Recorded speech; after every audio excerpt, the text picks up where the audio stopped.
If you grew up in the South during the 1970s like I did, dinner wasn't just food. It was a feeling. Mama had her apron on, something was simmering in a Pyrex dish, and the kitchen smelled like home. Some meals were made from scratch, others came straight from a can, but all of them fed a family and a memory. Today, we're looking back at 25 Southern dinners from the 1970s that everyone ate, but nobody talks about anymore. Salisbury steak with mashed potatoes and peas. This was the king of the TV tray. If you grew up in a Southern home during the 70s, there's a good chance this made a regular appearance, either homemade or courtesy of a tinfoil Swanson tray.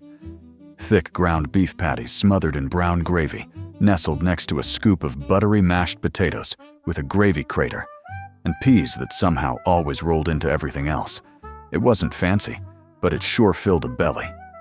And let's be honest, if Mama made it from scratch with Lipton onion soup mix, you knew it was going to be a good night. These days, folks might grab a microwave meal, but it just doesn't hold that same dinner-time magic. Chicken and rice casserole, Campbell's classic. Creamy, comforting, and cooked in a single dish. This casserole was practically a love letter to every busy Southern mama.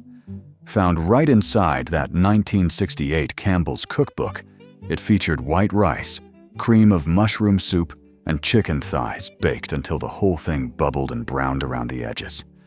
Sometimes she'd sprinkle crushed Ritz crackers on top for a little crunch, or stir in a spoonful of celery soup if she was feeling fancy. It wasn't glamorous, but it was dependable, like an old pair of house shoes. You don't see it often anymore, but when you do, it takes you right back. Smothered cube steak with onions. Oh, cube steak. The tough cut that Mama knew just how to soften. She'd dredge it in flour, fry it golden brown, then smother it in gravy and slow cook it with sweet onions until it practically melted with a fork. Served over white rice or mashed potatoes, this meal didn't just stick to your ribs. It wrapped you in a hug and tucked you in for the night. The smell alone could drag a kid in from halfway down the street. Nowadays, it's easier to buy pre-made meals, but back then, this was Southern comfort at its finest. Tuna noodle casserole, straight from the Easy Weeknight Meals chapter of the Campbell's book, and likely every church potluck table in the South. It combined egg noodles, canned tuna, cream of mushroom soup, and peas, all baked under a crunchy layer of crushed potato chips. It wasn't a glamorous dish, but it sure was reliable. Kids might have groaned, but Mama knew she could whip it up with pantry staples, and somehow, it always stretched to feed an extra mouth or two. These days, most folks just toss tuna in a salad, but this was real-deal 1970s survival food, served warm and with a side of Kool-Aid. Chicken and dumplings. Now here's one that never went out of style in the South. This was a Sunday supper dish that made the whole house smell like love. Fluffy dumplings floating in a rich, creamy broth, loaded with tender chicken. It was humble, filling, and downright soul-soothing. Some folks rolled their dumplings thin. Others dropped them in like biscuit dough. Either way, if you saw that big old pot on the stove, you knew Mama had been cooking all afternoon. Today, you might find a boxed version in the freezer aisle, but nothing touches the real thing. Mexican casserole, Southern edition. Now don't go thinking this was anything close to authentic. This recipe showed up in more than one Southern cookbook and usually involved ground beef, crushed tortilla chips, canned tomatoes, and a packet of taco seasoning.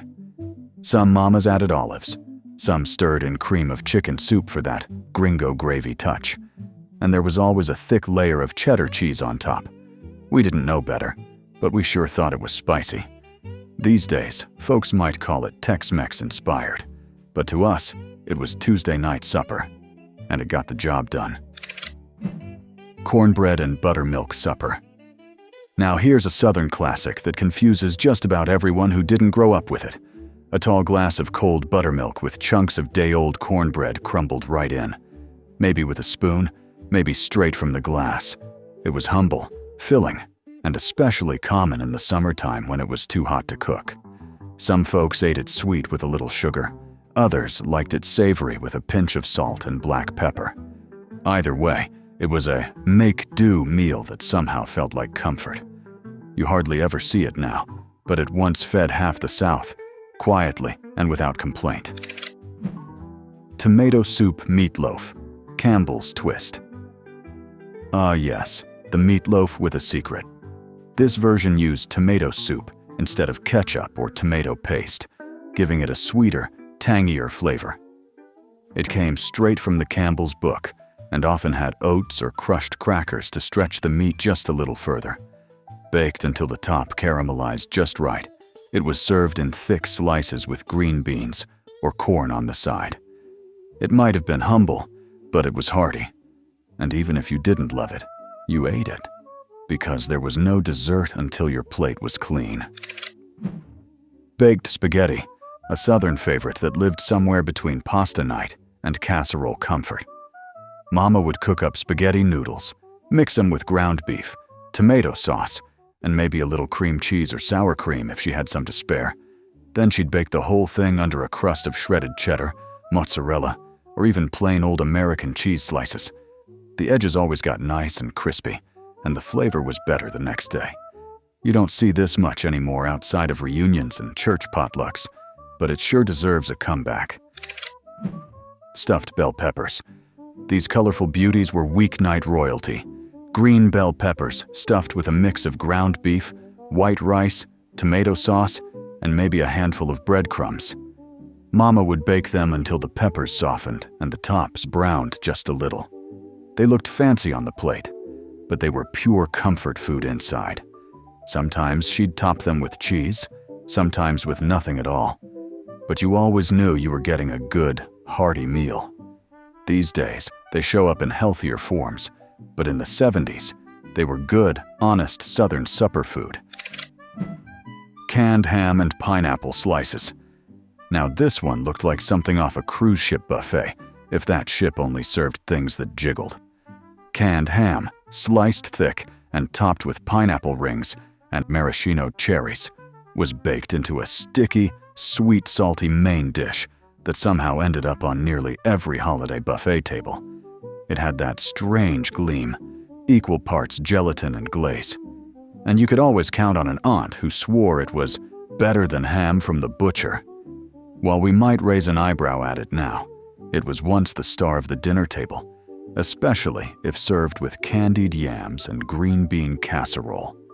These days, it's mostly collecting dust in the canned meat aisle, waiting on a retro revival. Creamed chicken over rice or biscuits. If there was leftover chicken, you were getting it creamed. Mama would shred it up, stir in a can of cream of chicken soup, maybe a splash of milk, and pour the whole thing over hot white rice or fluffy buttermilk biscuits.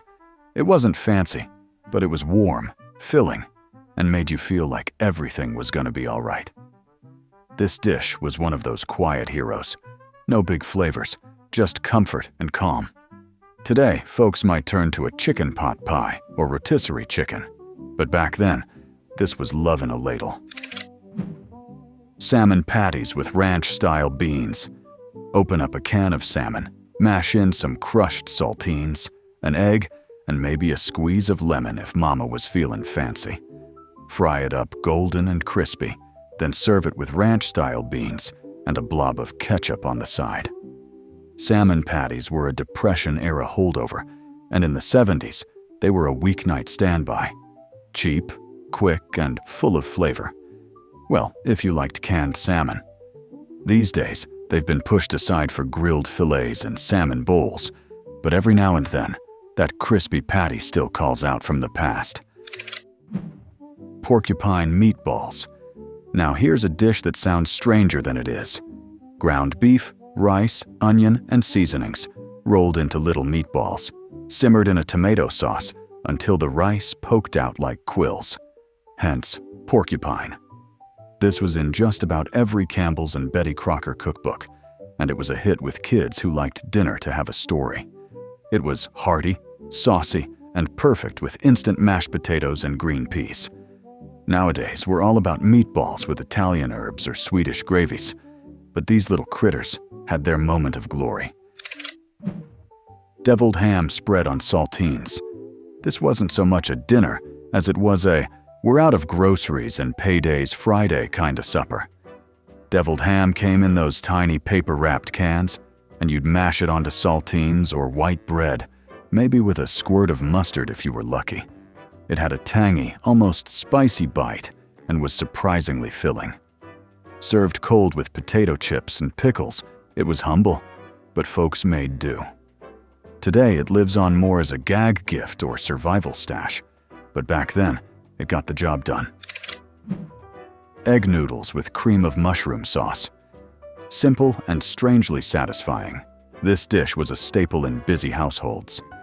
Wide egg noodles cooked and tossed in a can of Campbell's cream of mushroom soup, maybe with some peas thrown in, or the occasional slice of Velveeta stirred through.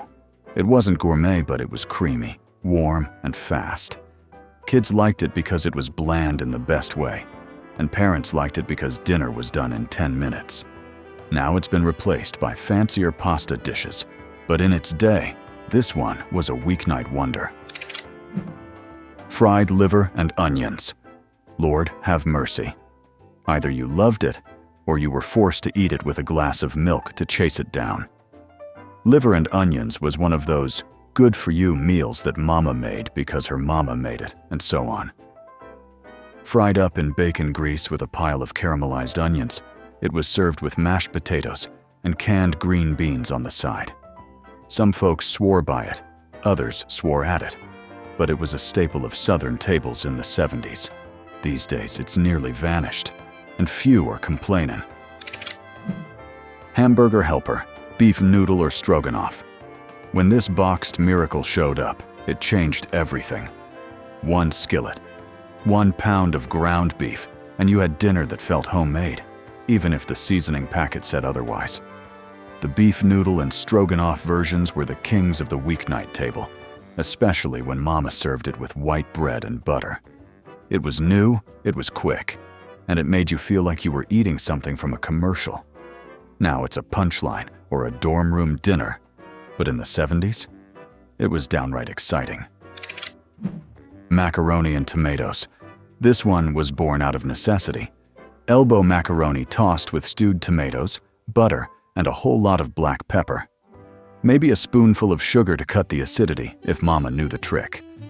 Then, white bread torn into pieces and added to the mix. It was simple, cheap, but as a kid, you either loved it or hated it. Personally, I felt a little sad when I saw this. I could barely tolerate it, but I kept my mouth shut and ate it anyway. You don't see it much anymore unless Grandma's still cooking. But once upon a time, this was dinner, plain and proud. Chicken livers and rice. Fried chicken livers. Now that's a dish that divides a room. Dust them in seasoned flour and fry them crisp, then serve them over white rice with a little pan gravy if you're lucky. This was a Southern favorite, especially among older generations who grew up using every part of the bird. It was iron-rich, full of flavor, some would say too much flavor, and always served hot. Today, chicken livers have mostly disappeared from the dinner table, but back in the 70s, they were a weeknight regular. Tamale Pie, a spicy casserole by 1970s standards, which meant a little chili powder and some canned olives. Tamale pie was made with seasoned ground beef, corn, tomatoes, and topped with a cornbread crust or a layer of cheese. It was the South's answer to Tex-Mex before we had a clue what Tex-Mex really meant. If you were lucky, Mama made it in a cast iron skillet. It was warm, cheesy, and just exotic enough to feel exciting. These days, it's mostly vanished from the rotation. But boy, it hit the spot. Creamed chipped beef on toast. Affectionately, or not so affectionately, known in military families as SOS, this dish was salty, creamy, and surprisingly beloved in some circles. Thin slices of dried beef warmed in a white gravy, poured over toast or biscuits. It had a rich, briny flavor that stuck to your ribs and your memory. Kids often complained, but adults called it comfort. Today, it's more of a joke than a meal, but in the 1970s, It was a pantry lifesaver. Zucchini Casserole. When gardens overflowed, this dish showed up. Sliced zucchini, sometimes with onions, baked with eggs, cheese, and cracker crumbs. Usually in a big Pyrex dish that everyone avoided at first until it turned out to be delicious. It was light but cheesy, a little bit fancy, and somehow made squash the star. These days, it's been replaced with spiralizers and air fryers. But back then, this casserole was how you survived a bumper crop with grace. Cabbage Rolls. Stuffed cabbage leaves filled with rice and ground beef, simmered in tomato sauce until tender. This was a slow dish, usually reserved for Sundays or big family gatherings.